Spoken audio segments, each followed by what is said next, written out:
అలానే మిస్సీస్రావు అవయవ దానం దాని మీద బాగా క్యాంపెయిన్ చేస్తున్నారు. కానీ ఇప్పటికీ కూడా అవయవ దానం చేసేటువంటి వాళ్ళు చాలా తక్కువ మంది ఉన్నారు.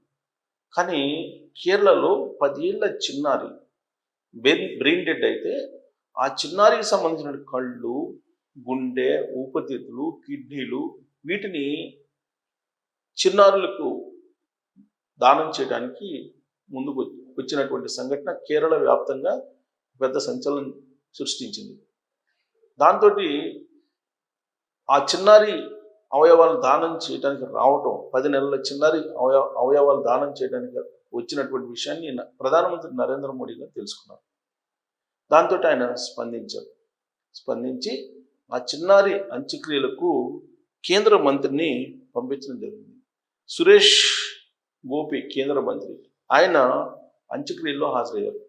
అంత్యక్రియల్లో హాజరయ్యి 10 నెలల చిన్నారి ఇచ్చినటువంటి అవయవ దానం కారణంగా సజీవంగా ఆమె రూపంలో చిన్నారులు ఉంటారు. గుండె, ఊపిరితిత్తులు, కిడ్నీ, అలాగే లివర్ ఇవన్నీ కూడా దానం చేయడం జరిగింది 10 నెలల చిన్నారి.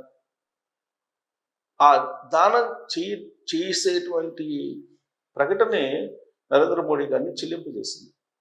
అందుకే ఆయన రెస్పాండ్ అయ్యారు. వాస్తవంగా కేరళ మొత్తం కూడా చిన్నారి అవయవ దానం అనేది చాలా సంచలనం అయిపోయింది. ఎక్కడ అంటే కేరళలో ఆ అమ్మాయి పేరు ఎలిన్ షెరిన్, చిన్నారి పేరు ఎలిన్ షెరిన్. పతనంతిట్ట జిల్లాలో మల్లపల్లి ఆ విలేజ్ సంబంధించిన చిన్నారి అలెన్. ఆ అమ్మాయి అవయవదానం చేయడం అనేది కేంద్ర ప్రభుత్వాన్ని కదిలించింది. అందుకే కేంద్ర మంత్రి కూడా వచ్చి అంత్యక్రియల్లో పార్టిసిపేట్ చేశారు, శ్రద్ధాంజలి కూడా ఘటించారు.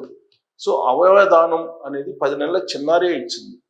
మరి ఇప్పుడు అవయవదానం మీద ఇప్పటికే అనేక మంది ప్రచారం చేస్తున్నప్పటికీ కూడా అవయవదానం ముందుకు వచ్చేటువంటి వాళ్ళు చాలా తక్కువ ఉన్నారు. కాబట్టి